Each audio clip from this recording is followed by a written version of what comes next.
While many people may think of Dick Grayson and Barbara Gordon as a potential romantic pairing, they started off with a bit of a different dynamic than some may know. Now, time of recording, when you discuss who Dick Grayson should end up with, particularly if the other option is Starfire, you'll get some fierce discussion. Some view Babs and Dick as endgame, others kind of view it as Batcest. When I posted a question about it in the community tab, I got a variety of answers. What was really interesting was that inside the explanations, it would often highlight where a fan was coming from in terms of what their entry point to the pairing had been. It's just as always a reminder of that where you start can really impact what you gravitate towards. Doesn't have to, but it can. And it made me want to take a look back at the original romance trajectory. For pre-Crisis, the two had a pretty significant age gap. We're gonna go back to a time when Dick Grayson was significantly younger than Barbara Gordon. The crushing on an older woman when he already had a girlfriend days, with a special focus on the comics. Sorry, Batman 66, not today. I'm Sasha, this is Casually Comics, and this means we get to talk about Batman Family, the comic, not the concept. While Robin and Batgirl had met long before Batman Family as a comic came about, a lot of the development of their relationship happens inside of it. It's not the only place,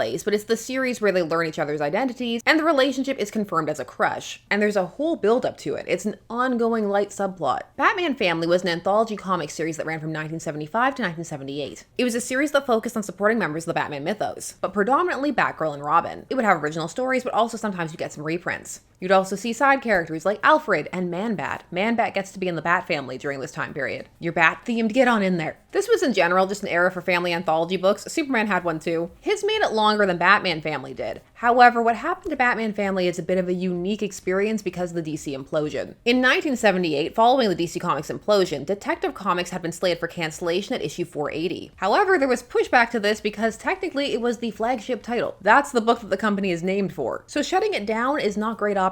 The decision was made to save it. In order to do that, they rolled the better-selling Batman Family into it, and then they expanded the size of it for a time. Batman Family would stay inside the book for 15 issues, but the book went back to its original size with issue 496, and so Batman Family as it had been was gone for good at the time. You can see the beginnings of them deciding some form of combination towards the end of Batman Family's run, where all of a sudden Batman steps into the book and gets the main story, and then it turns what was unique about Batman Family as a book into just another Batman book. But as for Batgirl and Robin, what are we dealing with? Issue 1 from 1975 has the story The Invader from Hell, written by Elliot S. Maggin, with art by Mike Grell, with a cover that brands them as the new dynamic duo, and it also has Man-Bat on it. Hooray! Now in this issue, we get a reaffirmation of the status quo for Barbara Gordon and Dick Grayson. At the time, Dick Grayson is a university student attending Hudson U, and Barbara Gordon is a congresswoman. At this point, they don't know each other's secret identities, so you still have them slipping off when danger appears to handle it. In this case, the danger is the return of Benedict Arnold as a ghost, seemingly brought back by Satan, although it could just have been some other demon. They defeat them with the power of teamwork. It's not quite as strong as friendship, but it gets the job done. It's not magic though, only friendship is magic. At the end of this issue, he throws out one of those Playboy maneuvers that he would sometimes use. You'd also see Batman say things like this to Batgirl, like how she shouldn't be fighting crime and the like. Dick's coming by it honestly, unfortunately. He osmosed it from Bruce and from the era. 'Tis 1975. You alright, Batgirl?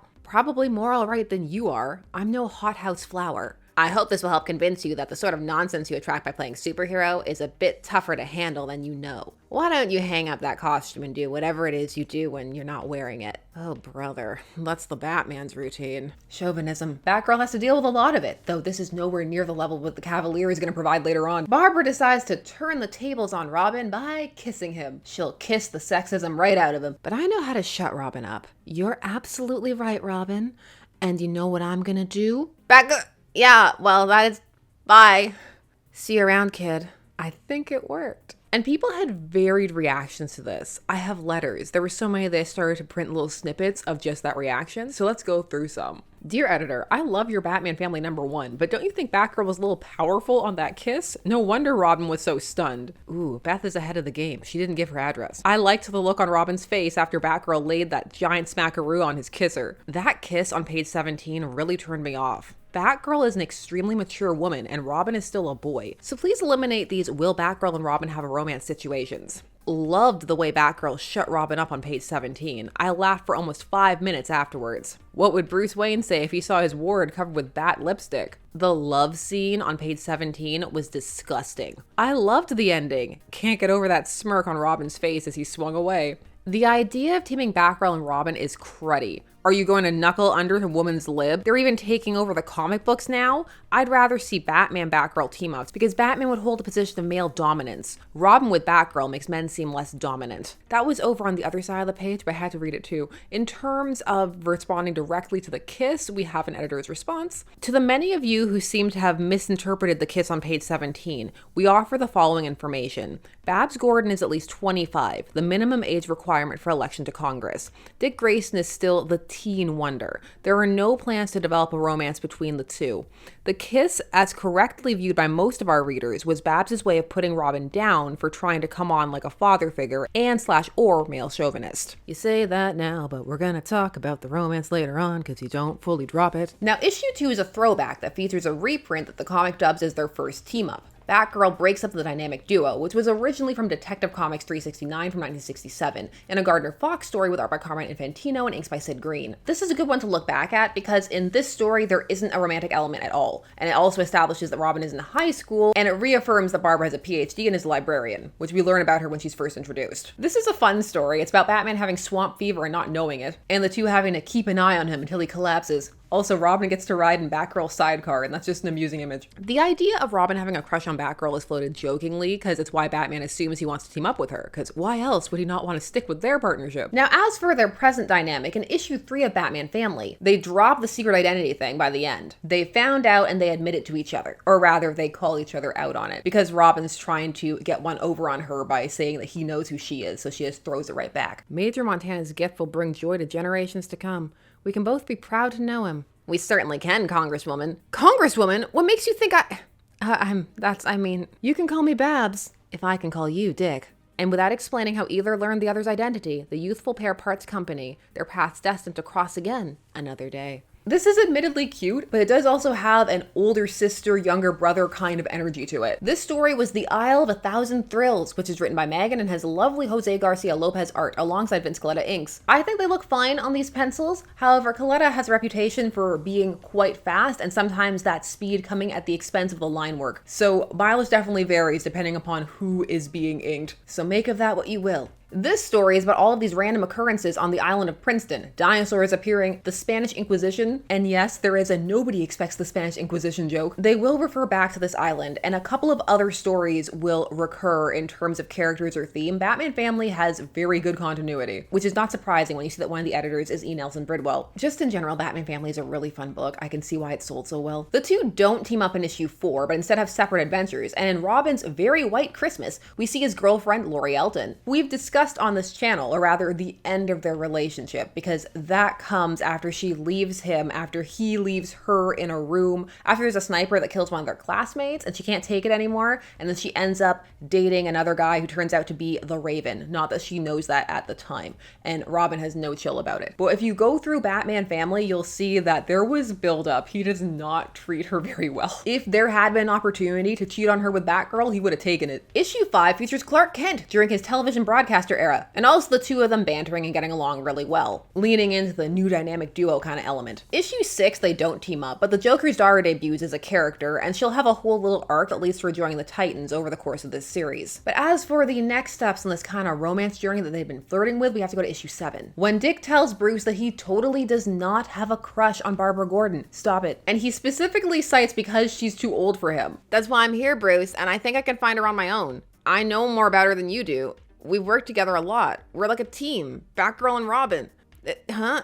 I've got the what for her? Listen, she's got to be 7 years older. Older woman looked pretty good when I was your age, kid. I actually wouldn't have hated if that was the dynamic, that everybody thinks that Dick has a crush on Barbara, but he actually doesn't. But that is not what we have going on. We have thou doth protest too much kind of energy. This story has a really sweet moment at the end where Bruce acknowledges how proud he is of Robin and that he views him as a son, even though it is also under a layer of expectation. But it's nice. Post-crisis was not kind to Bruce's emotional growth and well-being. In this issue, Batgirl and Robin had to fight the Sportsmaster and the Huntress. In this one, the Sportsmaster has multiple outfits throughout, depending upon the sport. What a diva. They have a good relationship at this point. I actually really like when those two have a good relationship, which is part of why I like the Stargirl adaptation so much. Now, issue 9 gives us Lori getting to meet Barbara and feeling that maybe she should be jealous because there's some kind of energy going on there. Dick Grayson, I'm so glad to see you again. How's it going? Great, Babs, just great. Miss Gordon, I'm Lori Elton, Dick's girlfriend.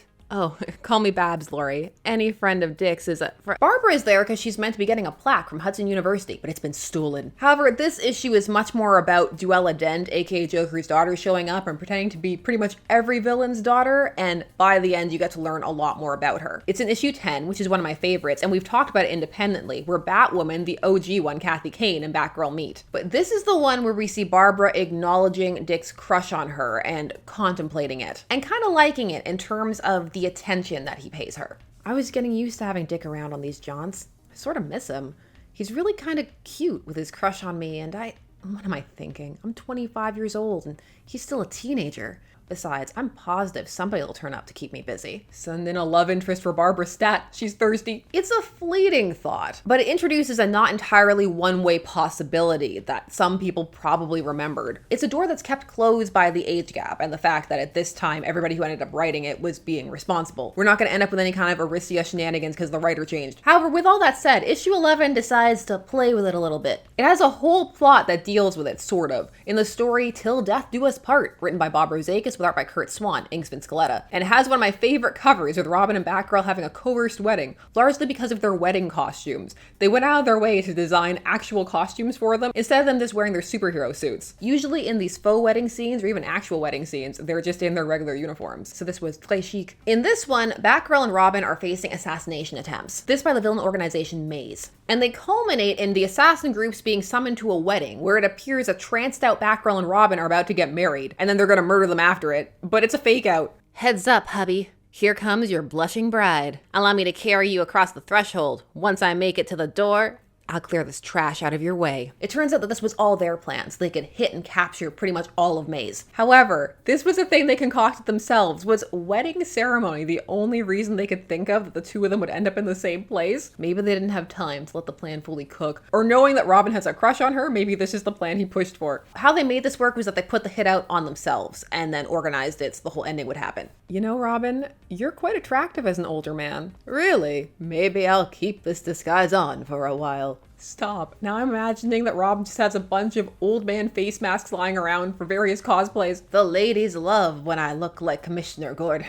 Now, while issue 11 certainly has the most tongue-in-cheek moments around the idea of the crush, issue 13 takes it seriously and kind of tackles it a bit more head-on. This issue is a single story, and it brings a bunch of the characters together. We're gonna get more Man-Bat. This story is The Man Who Melted Manhattan by Bob Rozakis, with pencils by Don Newton and Marshall Rogers, inks by Bob Wysack. This one starts off with Babs and Dick trapped on runaway motorcycles. This issue is important in Alfred's pre-crisis history, actually, because this is the last appearance of the Outsider. They're separated in this issue. We did a whole video on Alfred's death and subsequent return as the villain, the Outsider, which I will link below. Poke me if I forget. Sometimes I forget. But in this issue, while they're on the hunt for the Outsider and everything, Batgirl has to put down some boundaries. So, what's new? Getting any excitement in your life?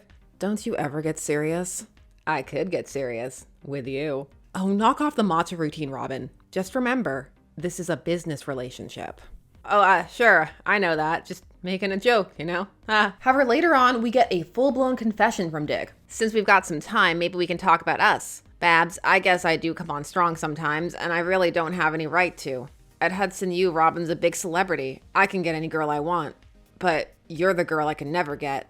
Yeah, I'm a hotshot superhero, and I get my name in the papers, and people all know me. But you have all the same things. You aren't awed by my fame. It's kind of like having a crush on your 5th grade teacher.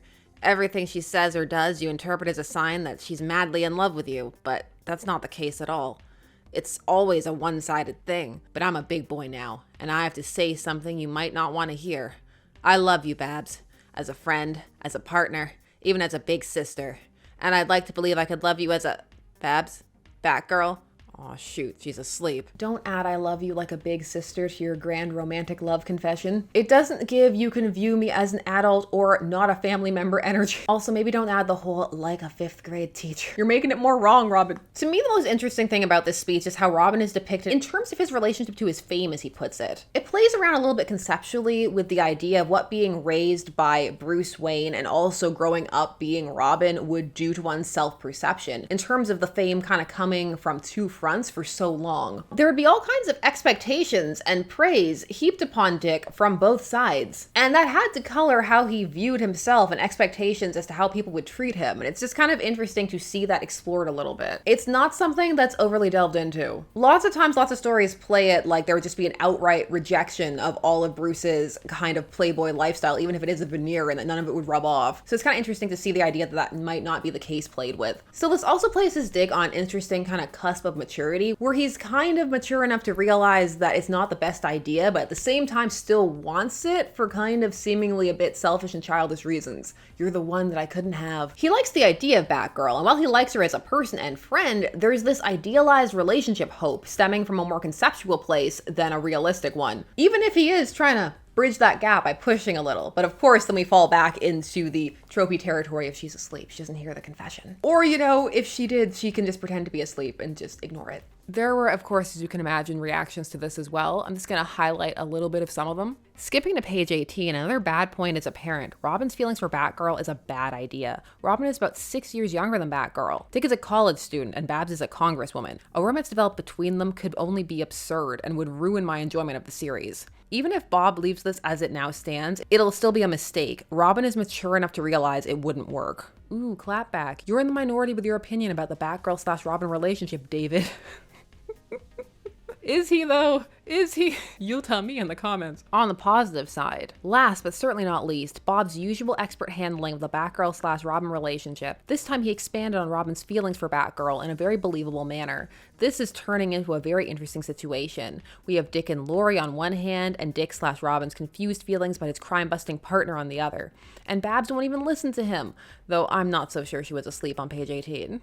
Perhaps our favorite congresswoman has some feelings she doesn't wish to discuss. Oh, Beth, you're shipping hard. We also have, it was great to find out Robin's feelings for Batgirl and to learn that they are much stronger than I anticipated. Robin really went into detail, and while some readers may accuse Bob of copping out by having Batgirl asleep, I have a sneaking suspicion that she was faking. In any event, these readers will undoubtedly complain about the sequence until Batgirl and Robin are happily married, living in a Gotham suburb and raising 2.5 kids. Who is this prophet? And also another thing to remember is that he has a girlfriend while this is going on. It's not going to be explored anywhere near to the same extent for the rest of the series. You do see it a little bit in issue 16, where we see that the crush is still present when he forgets about Laurie again for a hot minute. A nifty bit of detection on our parts, and that's why we make a heck of a twosome. Uh-oh, that sounds like the opening for another round of your Macho Romeo routine. True. Well, of course not, especially not while Laurie is here in town with me. You'd probably tell her, you know something, partner? You're probably right. However, Batman Family only ran for 20 issues, and issue 17 sees the introduction of Batman to the main story position, and then the other stories get pushed way back into the background. So as it played out in this era pre-crisis, this was a crush for Dick, as he's drawn to Barbara's confidence and the fact that he can't actually have her. There's a fantasy element there. It's presented as something that's acknowledged and known, but also something that he may likely grow out of. Batgirl also was made to forget their identities post this series, so they reverted to that status quo. Now, post-crisis and also post Zero Hour, there are some age fluctuations, and they just continue on downward from that point, and you're gonna have some different kind of age gaps. However, going forward, they're going to be less pronounced. As it's gone on, sometimes it seems as though Dick is a little older. Closer to the start of things changing over, it was still that either they were close to the same age, or she was a tiny bit older, maybe by a couple of years, which may be where things currently lie. Keeps shifting. However, the gap was reduced to the point where it was no longer much of a big deal, although for some people those kind of things are always a big deal, and for some people they would never be a big deal, either because they don't feel they are or because they feel that in fictional spaces you have more of an opportunity to explore those things, potentially delving into the taboos, potentially ignoring them. One thing that also comes post-crisis is more of an exploration of these two as an actual romantic couple. Many may remember the Nightwing Oracle romance quite fondly. As with everything, there are different eras, and you may have come to them in different moments, or even then found yourself exploring different avenues and finding that different interpretations work better with the way you've come to conceive of the characters overall in terms of their kind of forever history, which does, despite all of the changes, form a kind of through line. However, it must be noted that the idea of these two flirting together or some kind of something there is not new. It's been there from fairly early on. From the beginning, there was more of a sibling-esque element, which they do also carry through, but there was also something they played with later in the Bronze Age. And also that sibling element is nowhere near as close to what we're dealing with on Earth 2 with that Robin and then the Huntress, but that's another story. In the grand scheme of things, this early era Robin and Batgirl has become a bit of a blip. It's not looked back on too much, which if you've been here a while, you'll know that's my favorite thing to look back on. Also, just Batman Family was a good book, and it's worth checking out if you can find the reprints, and a lot of the things have been reprinted, not necessarily all together. Hopefully that's coming, fingers crossed, time of recording, maybe it's come out later, but you can find it. So I'm curious, what's your favorite dynamic for Dick Grayson and Barbara Gordon? Do you have one? And what do you think of this original one? Please share your thoughts down below. While you're down there, please do all YouTube things, like, share, comment, subscribe, hit the bell notification so that you never miss a vid. Thanks so much for taking some time out of your day to spend discussing comics with me. I always appreciate it, and I will see you again soon. Bye-bye.